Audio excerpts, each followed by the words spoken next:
নমস্কাৰ, মই সংগীতা আৰু এটা নতুন ভিডিঅ' লৈ আহিছোঁ। বেয়াও লাগিছে, ভিডিঅ'টো নকৰোঁ ভাবিছোঁ কৰোঁ। আৰু কাৰণ একদম বেয়া লগা খবৰ ৰাতিপুৱা এটা পালোঁ আৰু দেখা পাইছে ৰাস্তা গোটেই ভিৰ মানুহৰ, চাইকেল গাড়ী মটৰ গোটেই ৰখাই চাব যিহেতু গৈ আছে। আৰু ভিডিঅ'টো চালে সম্পূৰ্ণ গম পাব। আৰু আমাৰ ঘৰৰ ওচৰতে হয় ঘটনাটো হৈছে যিহেতু, আৰু বলক আপোনালোকো লৈ যাওঁ দেখাওঁ। আৰু দেখা পাইছে মানুহৰ ভিৰ আৰু বেয়া লগা খবৰ ৰাতিপুৱাই পালোঁ যিহেতু। আৰু আমাৰ ঘৰৰ ওচৰত পথাৰত আপোনাৰ হাতী এটা কাৰেণ্টত শ্বৰ্ট লাগি যিহেতু মৰিলে। আৰু কাৰেণ্টটো একদম ওচৰতে আছে, আপোনালোকক দেখাওঁ বলক। এইটো কি ক'ম আৰু বেয়া লগা খবৰ যিহেতু।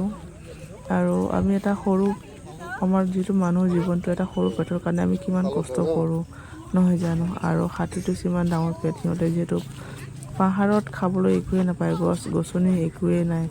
আৰু আমাৰ কিমান দিন হ'ল আপোনাৰ বৰষুণো নাই, পানীৰো অভাৱ হৈছে, পানীৰ কষ্ট হৈছে। পানী যিহেতু খোৱা বোৱা সিহঁতৰ বহুত অসুবিধা হৈছে। সিহঁতে যিহেতু ঘৰ ওচৰ চুবুৰীয়া যিহেতু কিবা খাব পাম বুলি যিহেতু সিহঁতেও ওলাই আহে। আৰু মানুহৰ ভিৰ বেয়া লাগিছে। আৰু ইমান ডাঙৰ হাতী, যিহেতু হাতীটো মতা হাতী আছিলে। আৰু সকলোৱে ৰাইজে আহিছে যিহেতু চাবলৈ আহিছে ওচৰতে আমাৰ। আৰু সেয়া ফৰেষ্টৰো মানুহ আহিলে, সিহঁতে জোখ মাপ লৈ আছে যিহেতু। আৰু এটা হৈছে কাৰেণ্টটো দেখা পাইছে ইমান ওচৰতে। আমি আৰু অলপ দীঘল মানুহ হ'লেতো আপোনাৰ হাত দিলেতো লগে পাব। আৰু যিহেতু হাতীটো কাৰেণ্ট শ্বৰ্ট লাগি মৰিলে, কাক দুখ দিব এইটো? আপোনাৰ লাইনমেনক দুখ দিব নে কি কৰিব? কাৰণ সিহঁতৰ চোৱা চিন্তাটো সিহঁতৰ কৰ্তব্য নহয় জানো। কাৰণ সিহঁতে কাৰেণ্টবোৰ ক'ত কি হৈছে, চৰকাৰে কি দৰমহা সিহঁতক এনেই দিছে নেকি? কাৰণ সিহঁতক চাব কৰিব লাগে। আপোনাৰ সিহঁতৰে দুখ কম নে হাতীটোৰে ভাগ্য এনেকুৱা আছিলে বাৰু, ক'ব নোৱাৰোঁ আৰু কি হৈছে মানুহবোৰৰ। আৰু এয়া জোখ মাপ লৈ আছে ফৰেষ্টৰ, মৰিগাঁৱৰ ফৰেষ্টৰ মানুহ যিহেতু আহিছে। আপোনাৰ বৰ্ডাৰৰ ওচৰতে হোৱা নিচিনা আৰু সিটো পাৰে আপোনাৰ কাৰ্বি আংলং, ইটো পাৰে আপোনাৰ যিহেতু মৰিগাঁও পৰিছে।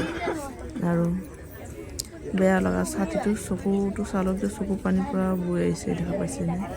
ফুল এপাহ আৰু বহুতে আহি সেৱা এটা জনাইছে, ধূপ লৈ আহিছে, ধূপ চুপ দি কৰি আপুনি সেৱা এটা লৈছে। বেয়া লগা আৰু একদম। আৰু পেট চেট ফুলি অৱস্থাই নাই হাতীটো, কি ক'ম আৰু।